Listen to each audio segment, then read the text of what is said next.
Okay, welcome back to the Kristian Garic Show. This is our final segment for today.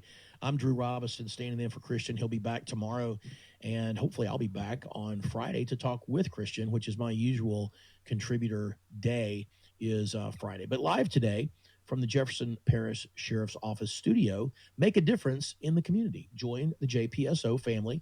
The Jefferson Parish Sheriff's Office is recruiting candidates for our July 2025 Police Academy. If you are a recent graduate, former military, or someone looking for a new career where you can make a difference, join the Academy and learn the academic and tactical skills to protect and serve. So don't wait. Join the Jefferson Parish Sheriff's Office family. Visit jpsojobs.com today. All right, special thanks to Derek Fossier and also our caller from the first hour, Matthew. Had a good discussion. Both guys really added to the conversation. Appreciate that. Would encourage all of you, if you're on X, find us and join in the conversation. I'm on Facebook a little bit more, but that's probably due to my gray hairs and age. We older folks tend to talk a little bit more on Facebook. But engaging in the conversation, staying involved, and what I really hope to do, I sincerely hope to do, and I don't do it in a great way all the time, so I do tend to fail sometimes, and I will acknowledge that. But what I really hope to do is be an example to a lot of folks on the left, and there's some on the right too, that don't know how to engage and participate in civil discourse. And just by the very nature of social media, it makes it difficult. But if anybody disagrees with me on social media, almost to a person, I will invite them to come on my podcast or come on to some sort of a format where we can have a voice-to-voice civil discussion.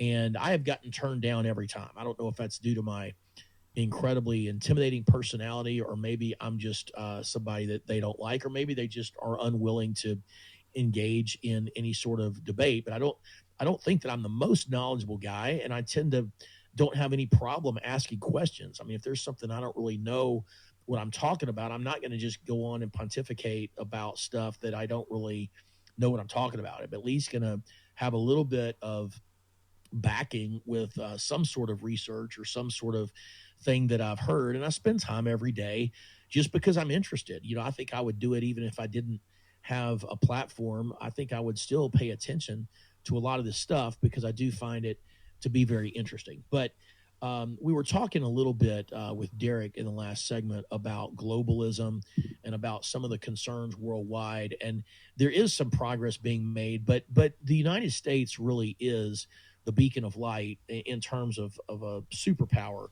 that the world is going to be able to follow. And Western Europe and the EU and the globalist mindset in Europe is a concern.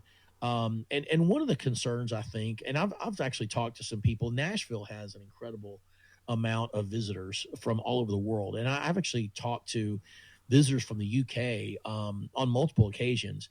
And I usually will talk to people about what they think about what's going on politically, and they'll, what do you guys think about Trump and the election and stuff? And most people that I talk to are very willing to talk about it. Some of them are against Trump, and some of them like Trump a little bit more. But one of the things that I've gotten consistently from the folks I've talked to from the UK is kind of the same message I get from a lot of Canadians about Trudeau. Is they say, well, our leaders are terrible, and it's really sad what's going on in our country.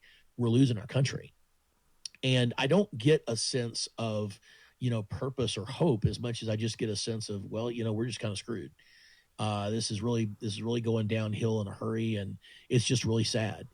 And so it's unfortunate to see that, but I do hope that kind of while we're getting the mess that we have now cleaned up in the United States, that we can have an impact on those democracies in other parts of the world, particularly those places. And I think it probably starts with the UK, places that we consider to be very strong friends, and places that we believe can stand with us on the world stage when it's needed.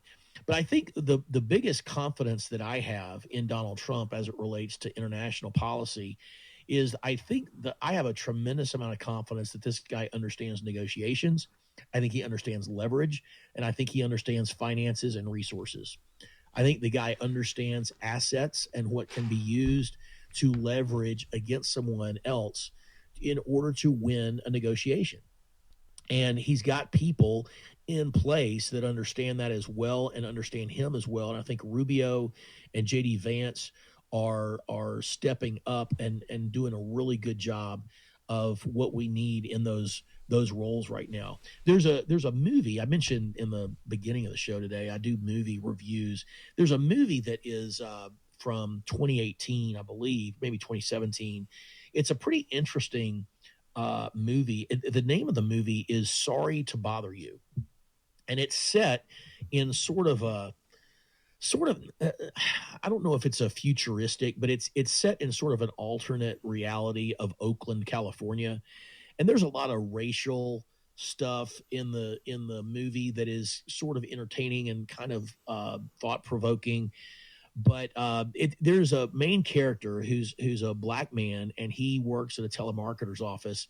And one of the things he does to be successful as a telemarketer is he uses a quote white voice to sell people stuff. And I can't even remember what he's selling. And he's a really talented actor. He's a really funny guy.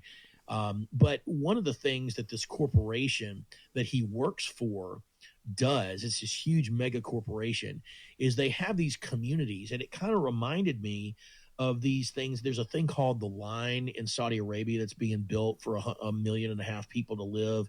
It's like a 150-mile sort of snake that weaves through the desert in Saudi Arabia.